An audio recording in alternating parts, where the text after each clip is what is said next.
It's a YouTube world we live in. You actually have to watch every video. I was there! I was there! Oh my goodness.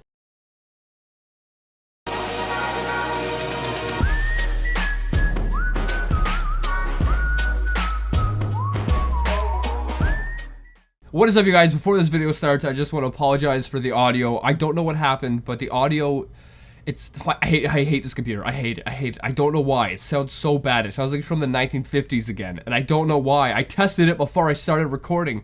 Anyway, I hope you guys like this video. Sorry for the audio problems, but enjoy. What is up, you guys? I'm charmx. Today I'm going to be reacting to Game Theory, Ash's Age finally solved, brackets Pokemon, by the Game Theorists. Now, yesterday I was on Twitter. I started getting spammed by you guys saying, MatPat actually put you in a video. And I'm like, didn't he just put me in a video?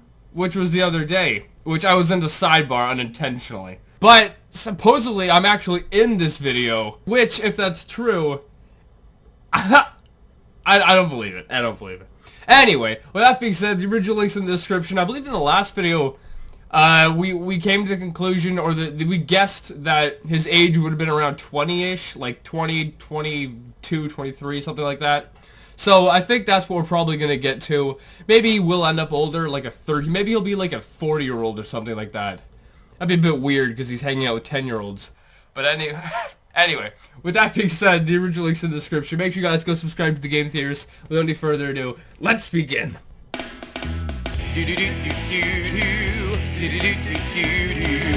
No one wants to do the research. No one really needs to know.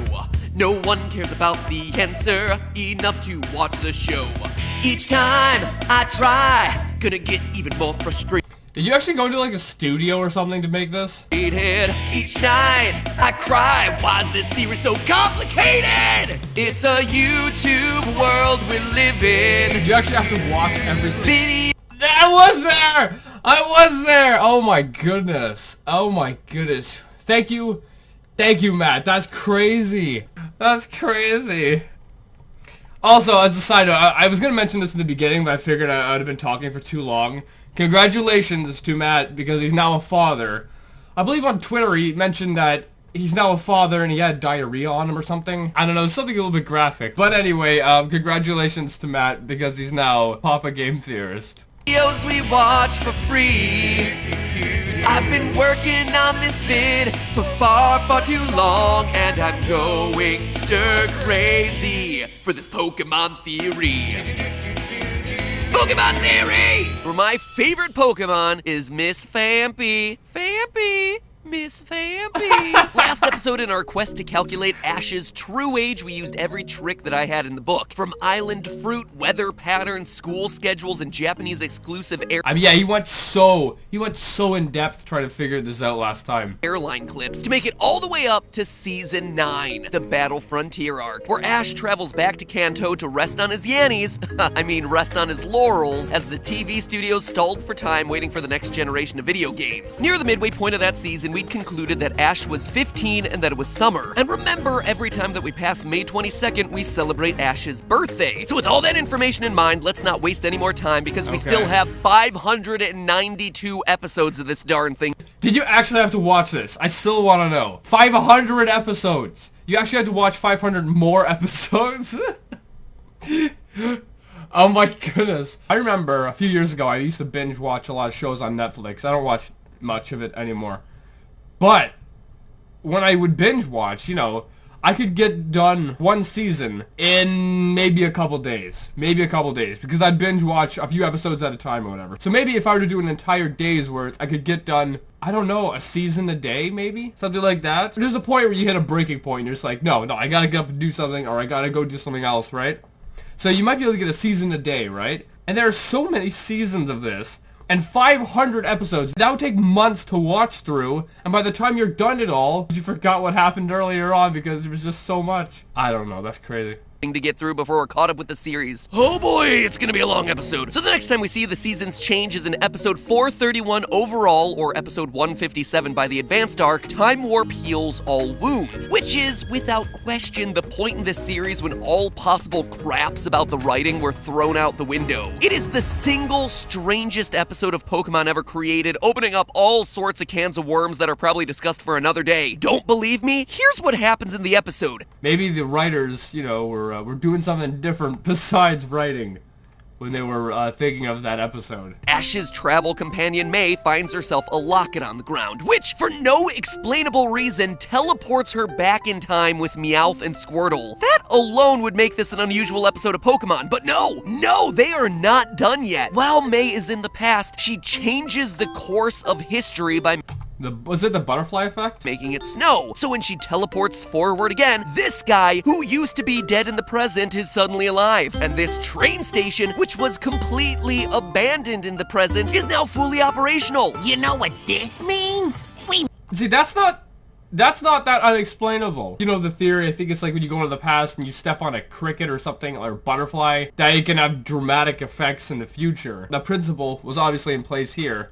So the only real question is, what was in that locket that made her go back in time?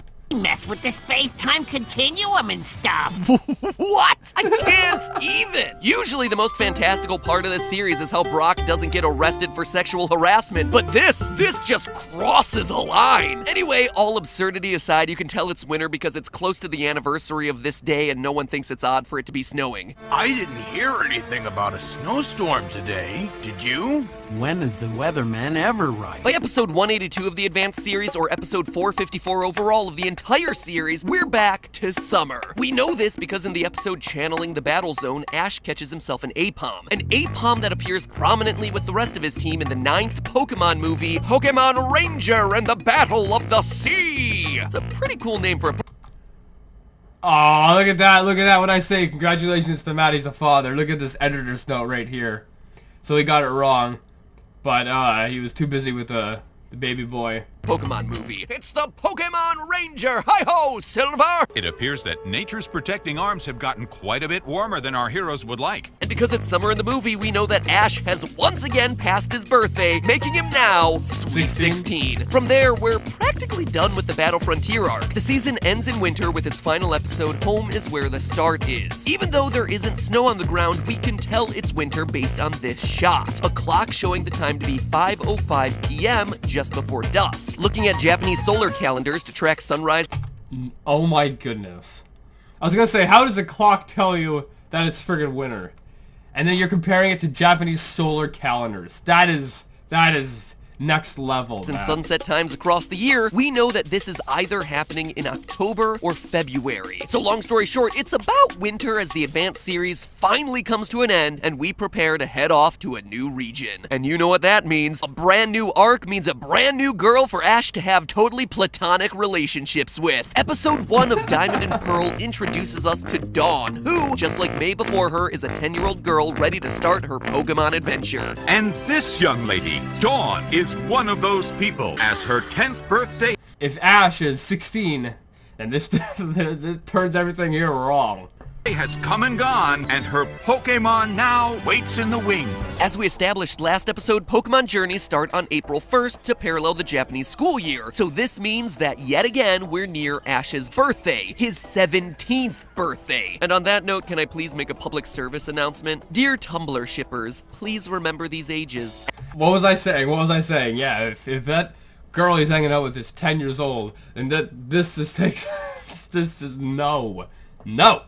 Ash is 17, Dawn is 10. If that totally squicks you out, chances are you may be dealing with a problematic fave. Please adjust your fan art accordingly. Other related side note here, the rule of thumb, which was the first thing that I learned about in college. Someone just came up and told me this. It was very strange. Anyway, if you're ever asking yourself, is it creepy that I'm dating this younger person? You divide your age by 2 and then you add 7. That gives you the minimum age of the person you could be dating without it getting too icky. So Ash, yeah, you're squicking me out, man. And we haven't even gotten to the awkward part of you turning 18 yet. That's when it gets real weird. Figuring out the timeline through the 4 Diamond and Pearl seasons is actually pretty darn... Okay, so the age of thumb, which I've never even heard of, by the way, is you take your age, you divide by 2, and add 7. So if you're 100 years old and you're looking to date someone, the minimum age would be 57. Still kind of weird. It's still kind of weird. Okay, what if you're 20? Then it'd be 10 plus 7, so 17. That's no. Okay, so there definitely are some stipulations to that rule of thumb. And simple. We just talked about how we're starting in spring, and by episode 88, camping it up, we're into summer. We're directly told that this is summer school by the narrator. It's time for Pokemon Summer Academy. And we can double check using the Japanese title for the episode, Pokemon Summer School Course. The summer school adventures carry on for a few episodes before Ash and the gang head to Snow Point City, and it's here that we get a pretty decent jump in time. Although we were just in summer, only 30 episodes later, we're back into winter. And you can So at that point, he's 18, right? tell this based on episode 116, The Drifting Snow Runt, where everyone's caught in a snowstorm. Sure, the town is called Snow Point, but here's the thing. Sinnoh is based on the real-world Hokkaido, the northernmost of Japan's main islands. And when I say based on, I mean directly ripped off from. Snow Point in the game directly relates to the city of Wakanai IRL. But here's the thing. Even though Wakanai is so far north, it only dips below freezing temperatures between December and March, meaning that the snowstorm that we see Ash and the crew caught in could only be happening during the winter. By episode 126, we're back in school, meaning Wait, if it went from summer to winter, wouldn't that mean he went through a birthday again? So he would have been 18 at this point? Did I get something wrong? that we're in the third trimester of the Japanese school year. But praise Arceus because it's not too long before we're back in summer. How do we know this? Well, we've done this So at this point he'd be coming up to 19? Did I miss something? enough times in these two episodes for you to know the drill at this point. Ash catches himself a Pokemon, in this case Monferno in episode 132, which appears in some other Pokemon-related thing outside of the main timeline. This time, though, I'm not talking about an obscure short made for Japanese exclusive airlines. I'm talking about a movie that raked in more than $50 million in the Japanese box office. Arceus and the Jewel of Life, or as Wikipedia literally translates it, Pocket Monsters Diamond and Pearl the movie. Arceus to conquering space-time, the best Pokemon in all of Pokemon games. Something tells me the people at Wikipedia may have missed fact-checking that one. Although the setting for the movie, Machina Town, is inspired by Greece, specifically the city of Meteora, which is one of the craziest places I've been to, actually. They just have these monasteries on top of pillars of rock that just hang out in the middle of nowhere. You've been there? It looks crazy. That actually, as a side note, that reminds me of Assassin's Creed. It's wild. Machina Town is still set in Sinnoh, and that's how we get our date. Watermelons. They sure are. Wow. This is our lucky day. Hold on. Those watermelons are ours. They were cooling down, but the stream caught them. You see, Hokkaido in real life is indeed known for producing watermelons, including its $200 specialty black watermelons, which all have a harvest season of June through August, thereby making it summer and meaning that once again, Ash $200 for a freaking watermelon? What's inside it that, makes it... Why is it $200? has crossed his birthday. 18 years old. Okay, wait, didn't you just pass a summer, and then, because you were at summer, and then you went to winter again? I must have missed something. So, okay, and anyway, nonetheless, he's 18 now, and he's hanging out with 10-year-olds. No! 18 years old and still sleeping alone in a tent with a teenager. Nothing creepy to see here, ladies and gentlemen. Nothing creepy. After getting his 8th Sinnoh badge, it's established that there's a 1-month gap before the start of the league championship. The Sinnoh League is taking place in a month on Lily of the Valley Island. Which basically confirms that by the end of the arc, we're well into autumn. So to recap, 13 seasons and 645 episodes in, we've got ourselves an 18-year-old Ash Ketchum ready to start his 645 episodes. And you watched every single one of them? Like, I want to know over, how long? Like, did you spend, an entire week of just staying inside, not going outside? Just kind of, there, watching, watching and just continuously watching every episode, writing down notes or something like that? Or did you spend, a couple hours here, a couple hours there doing it, and then go on and do other stuff in your day? Either way, 600 some episodes. My goodness. black and white adventure. Or do we? Cue the mysterious music. Cue it! Come on. Please cue the music. You've ruined the dramatic mystery, guys. You see, things start getting a bit sticky here, because it was around this point in the series when the Pokemon Company attempted a shift that many fans consider to be a soft reboot of the series. The idea was to keep Ash as the main character of the series, but then treat him as an adventurer who was starting off for his very first time. Wherever you may find yourself, chances are Pokemon will be there too. And that includes the Kanto region's Pallet Town.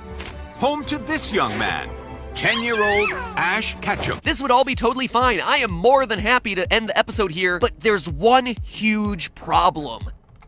We don't know how old he is. Ash retains all his memories from his past adventures. First, when Dawn rejoins the team. It's been a long time, Ash. So you're the Dawn who traveled all over the Sinnoh region with Ash. And later, when Dawn specifically mentions that Brock cooked for her and Ash on their journey. He'd give Brock a run for his money. Who's Brock, Ash? He's a good friend I was on my journey with for a long time. And in the wider Pokemon world, time has clearly continued to pass.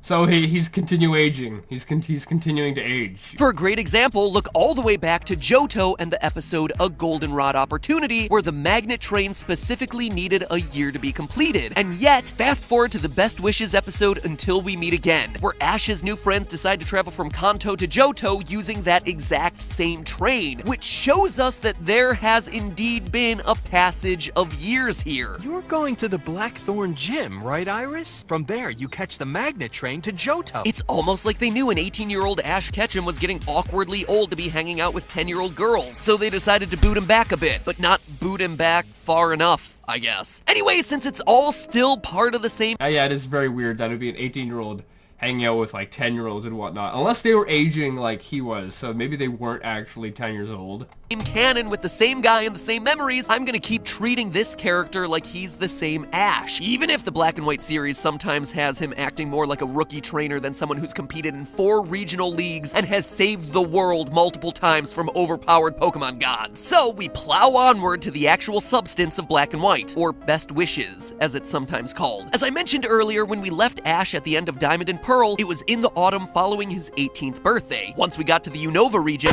The Unova region? Excuse me, what region? The Unova region? Unova region. Unova region? So pronouncing it may not be as easy as we all thought, but telling the seasons is, thank the Groudon, because of the existence of Deerling, a Pokemon that has different appearances depending on the season. At the start... Yeah, I freaking love how like in-depth Matt goes. I mean, sure, it's a little bit...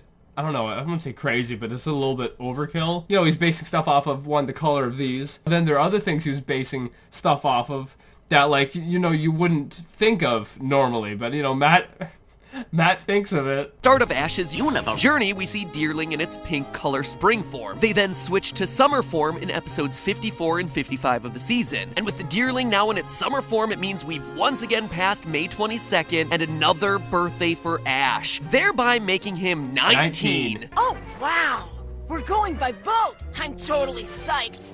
What a kid. You girls don't know the half of it. And believe it or not, the Deerling stay in their summer form for the rest of the Black and White series. Episodes 85, 90, 92, 112, 114, 117, 118, 127, and 137 all have summer form Deerling. Towards the end of Black and White's 3rd season, Adventures in Unova, we get a reminder that the autumn migration is coming, which solidifies the idea that all of these episodes are still happening in the summer. They're all beginning their migration. Once again, there's a 2-month gap between Ash obtaining the last required gym badge and actually Nice little Skyrim throwback right there. Challenging the league for the region, so the Unova League event must happen sometime during the late summer or early fall of that year, with Ash still at age 19. So progress check, that is 17 seasons done and 799 episodes covered. Ladies... Oh my goodness. Almost 800 episodes. It's weird that it's one off from 800. Why couldn't they have made it even? Come on now. That's annoying that it's not 800. Like, it's just one. But anyway, I mean, that's 800 episodes. 800 episodes in Family Guy. How many? Give me a second here. Alright, so I just checked, and in Family Guy, there are 309 episodes of Family Guy. And that's only 300 episodes. So this right here is almost 3 times. Almost 3 times that. I want to know the timeline and how long this took Matt to watch all of these. Because that would have been like months of just sitting there like in front of the TV. Ladies and gentlemen, we are in the final stretch. Now, where most of Black and White occurred during the summer, most of X and Y occurred during the fall. We can figure out when he arrives in Kalos for the XY series by looking at one of the season's earliest episodes, A Jolting Switcheroo, which takes place in a vineyard as the grapes are ripening. As any wine connoisseur will probably tell you, grapes tend to hit peak ripeness around late summer and early fall, the same time that Ash was done with his business in Unova. We get another mid-series time confirmation in the 73rd episode of the XY XY series, A Fashionable Battle, where the camera shows us falling autumn leaves in the sky. And lastly, there's episode 98, Dream a Little Dream from Me, where the characters take a break from their journey to camp outside and observe the Lit Leonids, an annual meteor shower based on the real-life event, the Leonids, named after the constellation Leo. Except in the Pokemon universe, that meteor shower is totally more lit, fam! Dab. This real-life meteor shower peaks in November, telling us yet again that this final part of the XY story arc is still happening during the fall, and it stays that way through to the end of the last episode. And with that, at the end of the XY arc, Ash is 19 and a half, which I gotta admit feels kinda weird. Time was flying for Ash. Yeah, now it's taking forever. Maybe he's not even gonna be that old by the end of this. Maybe he's only gonna be like 21 by the end of it, which, you know, isn't that bad, because I think originally I was thinking he was gonna be like 40 or 50 years old, some like really old age, which, you know, there are an insane amount of episodes, so I would have expected him to be really old. But yeah, I guess 21 is not that old, but still, it's too old to be hanging out with 9-year-olds or 10-year-olds or whatever. In the earlier seasons, but after that soft reboot at the top of Black and White, each arc has only seemed to take a couple months. It's almost like they realized that they were making him too old for his own good. And once again, technically, I could end things here. There's a lot of agreement that the most recent arc, Sun and Moon, are the start of a new canon. At least, that's what the staff of the show want you to think. Quote, "This is not a continuation of Pokemon X, Y, and Z. It's a completely new Satoshi, Ash, and Pikachu." But dear theorists, if I've taught you anything over the course of this series, do not believe everything that you're told at face value. They are lying to us. The show goes out of its way to show us that, hey, this isn't just a character who happens to have the same name and roughly the same appearance as the Ash Ketchum we all know and tolerate. The first episode of Sun and Moon specifically makes the point of mentioning the fact that he caught a bunch of Tauros in the Kanto Safari Zone. Actually... Oh, so he has the memory. Maybe, you know, maybe it's a new one, but he keeps the old memories. I think there was a show like that, wasn't there? Or a movie? I'm good at dealing with Tauros. See, I've caught some. We are still very clearly rolling with the same group of characters with some familiar faces from Kanto that Ash seems to recognize. Let me introduce you. They're my friends, and we've all traveled together before. They even have a collective flashback to some of the key events. Yeah, so it's the same one. From the first season of the show. We did lots of things and had lots of fun. Although not everything was fun.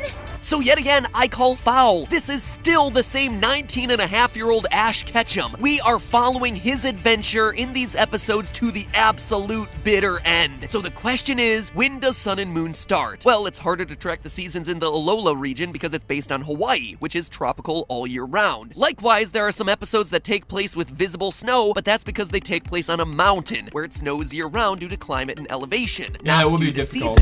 Luckily, though, we get a reference point during the first episode of the Sun and Moon arc. There are vendors selling seasonal produce, which we're told is all fresh. The berries at this market. Oh my goodness, we're basing stuff off of fruit again. Didn't he do this in the first episode? I remember him doing something similar to this. It was apples, yeah! In the first episode, that was basing time off of apples at one point. I remember that. So here we are again. Matt seems to use things in the Pokemon to base off of time a lot. And I think it's quite genius that you do that. Are always fresh and delicious. Sounds great. In that episode, we see lychees being sold, which peak in the summer months between May and September, which means that this season does start during the summer months. In other words, Ash would have turned 20 years old, which makes it kind of awkward that he's still acting like a hyperactive kid who runs off whenever he sees an interesting-looking Pokemon. Hey, don't let the world kill your enthusiasm, Ash Ketchum. No need to be embarrassed about being excited, friend. You do you. And that's where things sit for now. Everything in Alola up to this point has seemed to be happening in the summer months. As for how old Ash is by the end of Sun and Moon, well, that information will have to wait since the current season is still airing. But based on the creators slowing down time for Ash in these more recent seasons, I'm gonna say that Alola ends at the end of summer or late fall, which means he'll still be 20 probably by the end of Sun and Moon. So yeah, I think that's probably the smartest. The creator should have done that a lot earlier on. I don't know why they made him age so fast for so long. Like, you think if they would have noticed after a little while, they'd be like, oh, he's aging way too fast. We gotta slow things down. There you have it. After researching this topic for literal days out of my life, I think I have the most definitive answer that we will ever get. Ash is 19 years and 6 months old. I thought he was 20. I thought, didn't we just say he was 20? At the end of the events of the XY series and turns 20 shortly before the events of Sun and Moon. You haven't changed one bit. I haven't changed, have I? Sorry, Ash. I think you've changed a lot more than you realize. Just watch out for that midlife crisis. It's sooner than you think. But hey, that's just a theory. I want to know how long it took you to go through all that, like, to go through every single episode. Because that was over 800 episodes. That is like, watching Family Guy from start to finish would take me, you know, a few days probably. 300 episodes. 300 episodes. Alright, just give me a second here. I'm getting the old calculator out. 300 episodes, and it's times 20 minutes, right? Because each episode's around 20 minutes. 6,000 minutes. Alright, and there are 1,440 minutes in a day. Alright, so if you were to watch Family Guy from start to finish, it without taking any sleep, or without going to the washroom, without anything, just constantly sitting in front of a TV or your phone or whatever, it would take you 4 days, 4.17 days. And that's only 300 episodes. And Pokemon has a lot more, so this must have taken a good, I don't know, month of just watching Pokemon, just watching Pokemon, because you have to sleep and you gotta do all these other things. A month of just sitting at the TV watching.